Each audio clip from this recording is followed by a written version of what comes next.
ভাল লাগিছে একচুৱেলি। খালি মই এনেকৈ ভাবোঁ আৰু যে এনেকুৱা মটিভেশ্যনেল প্ৰগ্ৰাম আমি মাজে সময়ে পাতি থাকিব লাগিব, যিহেতু তেওঁলোকে এনেকুৱা ধৰণৰ প্ৰগ্ৰামত বেছি মানে পাৰ্টিচিপেট কৰা নাই আগতে। যদি আমি কণ্টিনিউৱাছলি তেওঁলোকক মটিভেট কৰি থাকিব পাৰোঁ, মই ভাবোঁ তেওঁলোকৰ বিভিন্ন ধৰণৰ প্ৰতিযোগিতামূলক পৰীক্ষা ভৱিষ্যতে নিশ্চয় তেওঁলোকে ক্ৰেক কৰিব পাৰিব।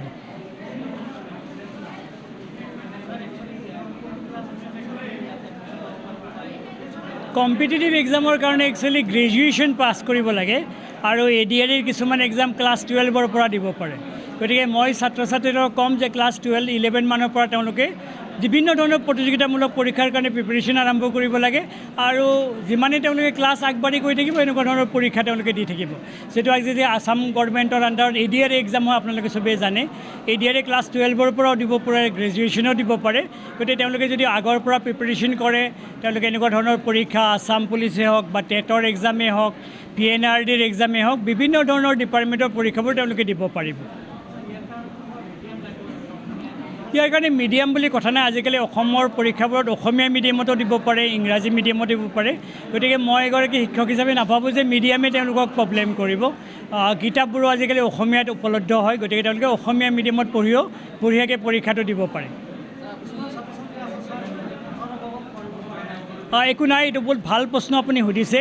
তেওঁলোকে চিন্তা কৰিব নালাগে। আজিকালি অসম চৰকাৰে হওক বা আমি প্ৰাইভেট ছেক্টৰে হওক, বহুত ধৰণৰ ছাত্ৰ ছাত্ৰীসকলক আমি সহায় কৰোঁ। তেওঁলোকে আমাৰ ওচৰত আহক, আমি নিশ্চয় তেওঁলোকক, যদি তেওঁলোকৰ দুখীয়াৰ লগতে মেৰিটিয়াছ হয়, ভাল নম্বৰ পায়, নিশ্চয় আমাৰ ফালৰ পৰা তেওঁলোকক সহায় কৰা যাব।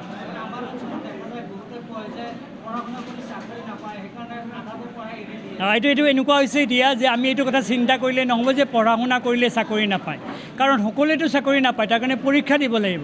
আমি যদি অকল গ্ৰেজুৱেশ্যন প্লাছ কৰি ঘৰত বহি থাকি ভাবোঁ যে পৰীক্ষা মানে চাকৰি পোৱা নাই, নহ'ব।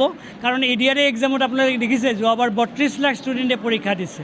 গতিকে এতিয়া মই ভাবোঁ তেওঁলোকে পঢ়া শুনা ভালকৈ কৰক, ক্লাছ 12 হওক, গ্ৰেজুৱেশ্যনটো যেনেকৈ নহওক কমপ্লিট কৰক।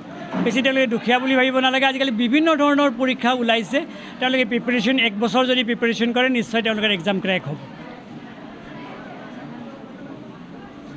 চাওক, দৰং জিলাৰ বিশেষকৈ পূব মঙলদৈ অঞ্চলবিলাকত বা আমাৰ পূব দৰং বুলি যদি কওঁ, চিভিল ছাৰ্ভিচ এৱাৰনেছ প্ৰগ্ৰাম তেনেকৈ অনুষ্ঠিত হোৱা নাই। আৰু শৈলেন বৈশ্য ছাৰে আজি এই অনুষ্ঠানটোত উপস্থিত থাকি আমাৰ ছাত্ৰ ছাত্ৰীসকলক মটিভেট কৰিলে। আৰু আমি ভাবোঁ যে অকল চিভিল ছাৰ্ভিচেই নহয়, ছাত্ৰ ছাত্ৰীসকলে ভৱিষ্যতে লিখা পঢ়াৰ ক্ষেত্ৰত তেওঁলোক কেনেকৈ আগবাঢ়ি যাব, আৰু সেই ক্ষেত্ৰত বৈশ্য ছাৰে যথেষ্ট মটিভেট কৰিছে। আৰু এই অনুষ্ঠানত বিভিন্ন বিদ্যালয়ৰ পৰা যিসকল মানে টেলেণ্ট ষ্টুডেণ্ট বা যিসকল তেওঁলোকৰ ক্লাছৰ ভিতৰত টপ 10, সেই ধৰণৰ ষ্টুডেণ্টবিলাকে আজি এই প্ৰগ্ৰামত মানে পাৰ্টিচিপেট কৰিছিলে।